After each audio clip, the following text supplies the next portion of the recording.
G'day everyone, and welcome back to the round 17 Supercoach rank review. Had a good week this week with a score of 2,511. Back to my overall rank, so moved up 600 spots, which was pretty good after a few injuries in there, which didn't help. But still in the top 6%, which is nice. So yeah, we'll jump straight into the team. Sicily, probably the best defender this year.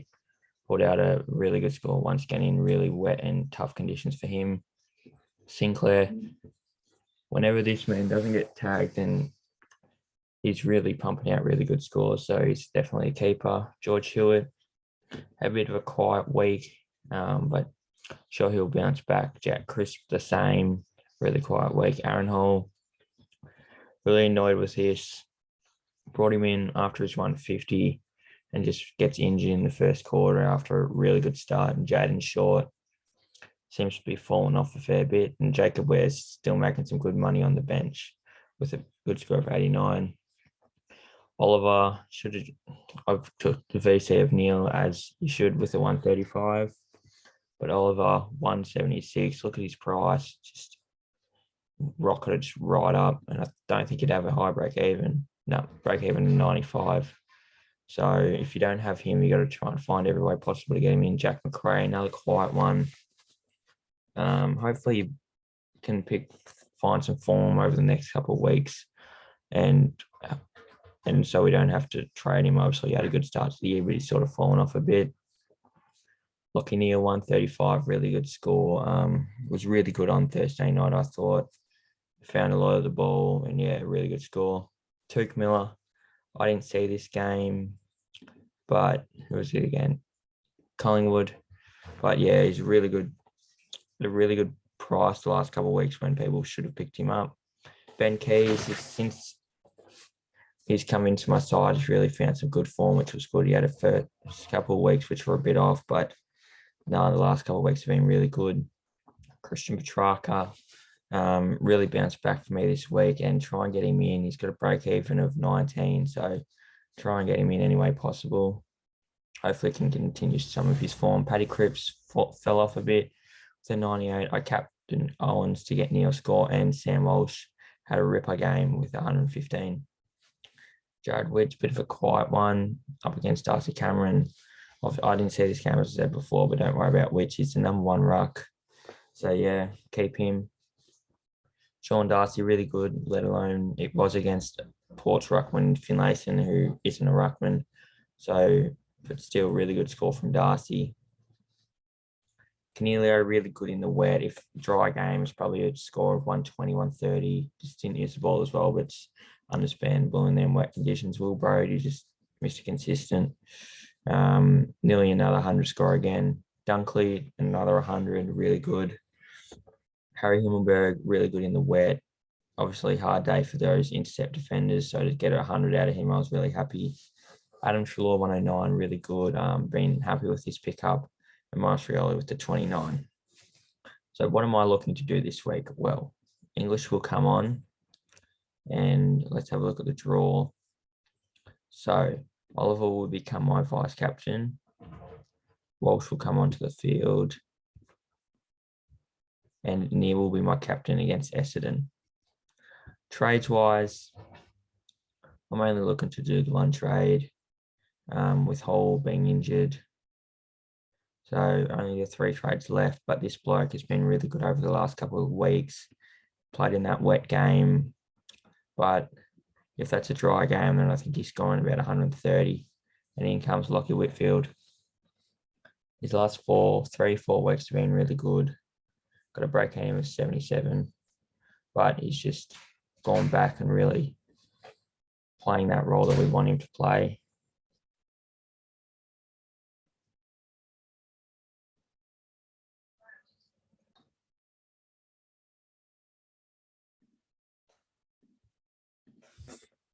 So yeah, Whitfield will come in this week, and that'll be my only trade that I am doing.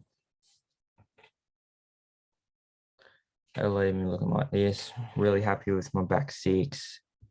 Really happy with my whole side. Just hopefully no more injuries this year and I can just do some upgrades at the end. But looking at 2 players I'm looking to bring in, one's Jordan Dawson. I don't think I'll be able to do it. Hopefully he goes down a bit and short and get some form, and that could be a straight swap. And then maybe a Brayshaw for Cripps at end of the year.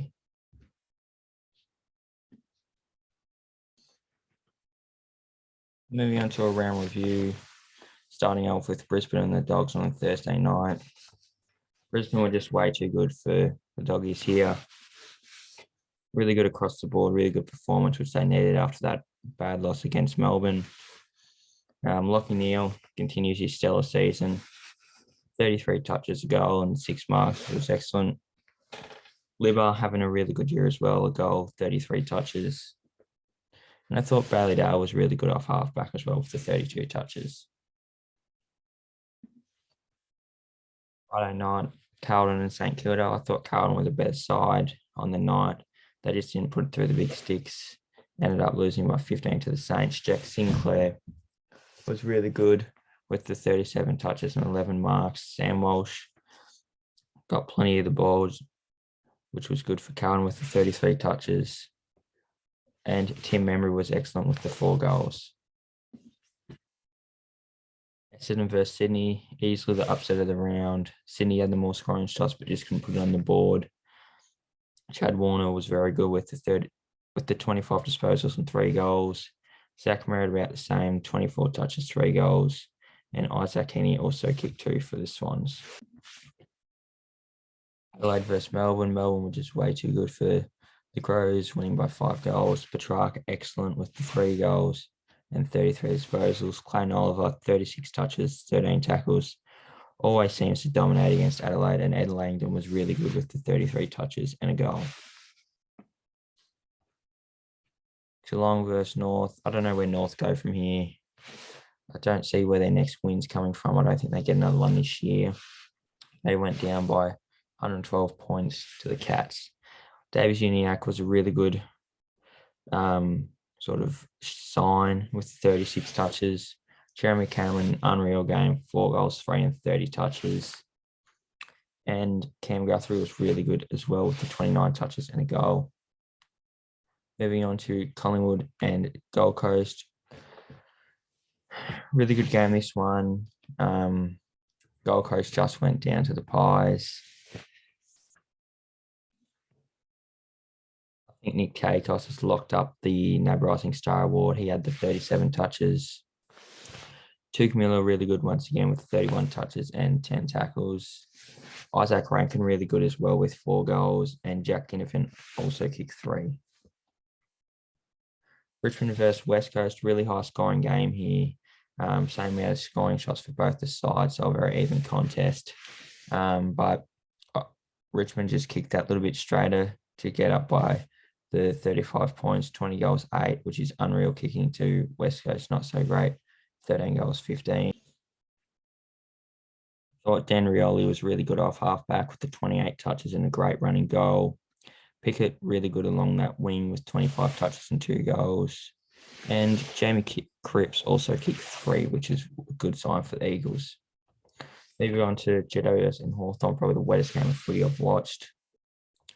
Really excited with the Callum Brown from GWS. He kicked 4. Jesse Hogan was clunking everything. Could have had a day out if he wasn't stupid with his set shots.